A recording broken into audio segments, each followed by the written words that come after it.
मजदूर खड़े हो पास करो, हमारे साथ चले, खड़े हो पास करो, हाथ पे लेकर हाथ करो। आज के एहतजाजी जलसे के सदर जलसा जॉइंट एक्शन कमेटी के सदर जनाब मुश्ताक मलिक साहब, इस एहतजाज में शामिल शेरनशीन पे तशरीफ फरमा हुकूमत तेलंगाना के मुशीर साबिक वजीर जनाब मोहम्मद अली शब्बीर साहब, साबिका पीसीसी सदर और राज्यसभा मेंबर जनाब हेमंत राव साहब,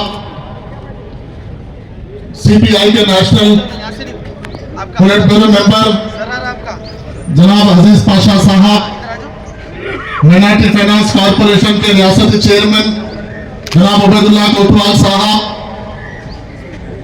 शेरनशीन पे तशरीफ फरमा दीगर सियासी पार्टियों के कायदीन, खासतौर पर समाजवादी पार्टी, आम आदमी पार्टी और कांग्रेस के कायदीन, सीनियर कायदीन, दीगर तंजीमों के जिम्मेदारान और इस एहतजाज जलसे में हरकयाती तौर पर अपना हिस्सा अदा करने वाले कांग्रेस के हरकयाती कायद उस्मान मोहम्मद खान साहब, खासतौर पर शेरनशीन के सामने तशरीफ फरमा नौजवान साथियों, माँ बहनों और पुरजोश एसआईओ के मेरे दोस्तों, आप तमाम लोगों का इस अहम एहतजाजी जलसे में आपका यहाँ पर इस्तकबाल करते हैं। हम बात रखी आपके सामने, ये एहतजाजी जलसा कोई खास आम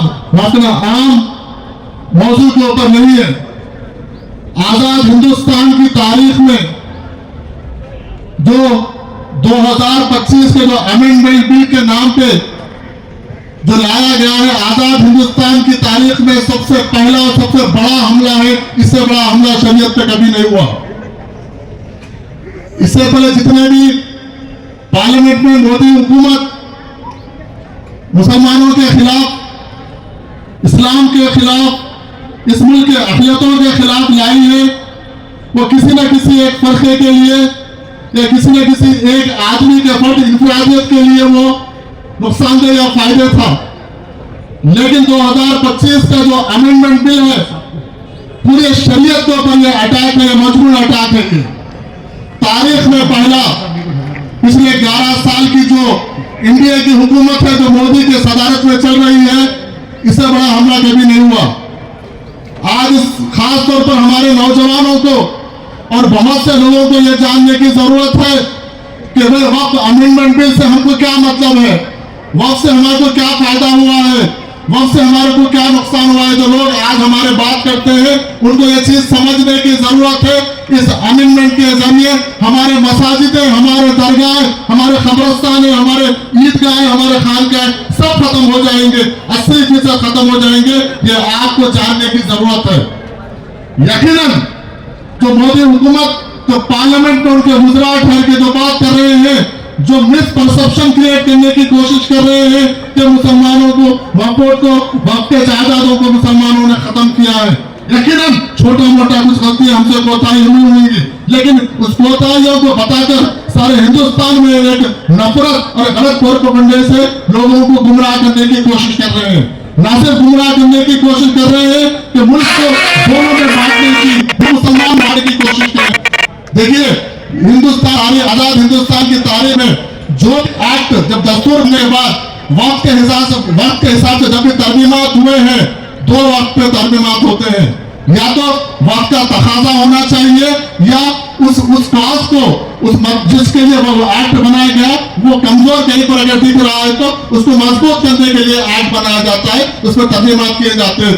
लेकिन मोदी हुकूमत गैर जरूरी तौर पर ना तो किसी का स्टेक होल्डर्स, जो वक्त के स्टेक होल्डर्स हम हैं, हम मुसलमान हैं, ना तो हमारा मुतालिबा था, ना आज कहीं पर उस चीज की जरूरत थी। गैर जरूरी तौर पर इस मुल्क के जो नाकामी है, हुकूमत की नाकामी को छुपाने के लिए आज इस मुल्क बेरोजगार नौजवान रोजगार पूछ रहे हैं। लोग 15 लाख रुपए का वादा अकाउंट में है वो पूछ रहे हैं। अब जो 10 साल से जो हुकूमत चला रहे हैं तो अपनी तरक्की क्या आपने काम किया है इस मुल्क की तरक्की के लिए? जब लोग सवाल उठाना शुरू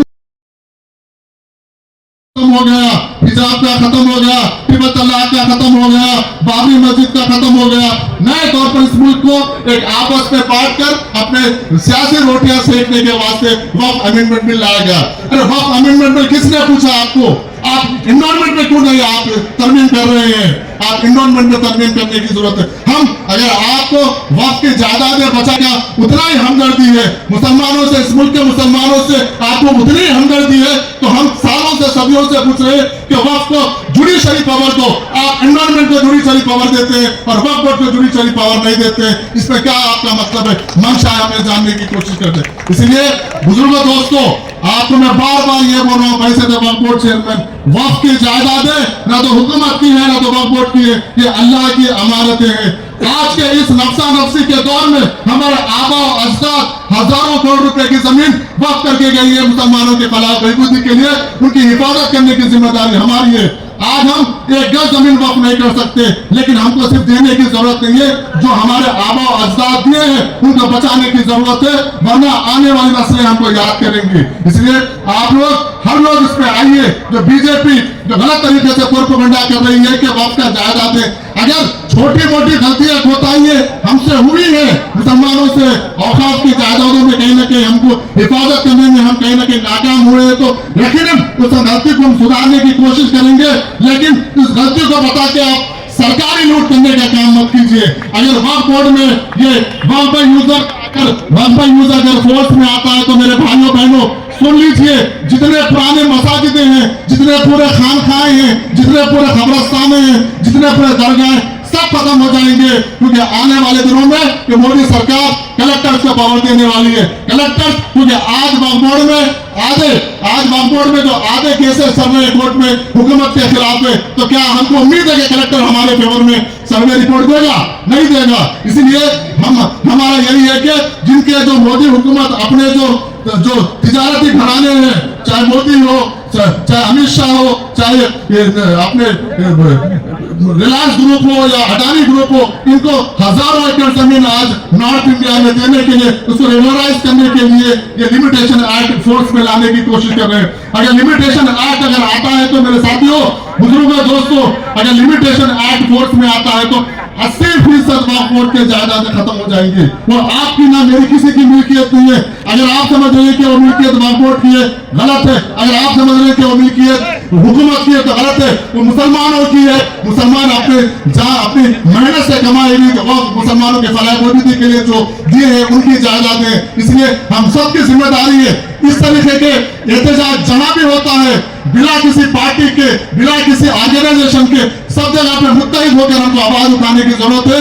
इसलिए आज आप शेमेशन को देखिए, स्टेज को देखिए, इस पे तमाम फिरके के लोग, तमाम मज़हब के लोग बैठे हैं।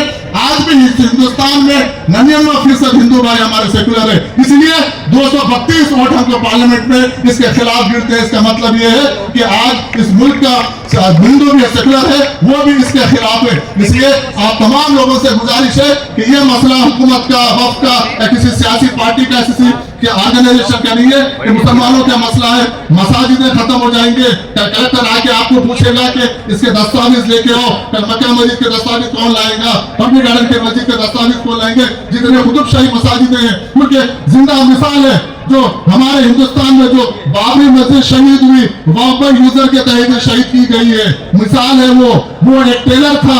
आने वाले दिनों में उसको अगर पूरे देश में इंप्लीमेंट करेंगे तो कुतुबशाही जायदाद खबरस्तानों के किसी का नहीं रहेगा। इसलिए आप तमाम लोगों से गुजारिश करता हूँ कि इसको ये वक्फ बिल वापस लेने तक हमको हर एहतजाज में हमको शामिल होना है, आवाज अपनी दर्ज करवाना है। बहुत बहुत शुक्रिया।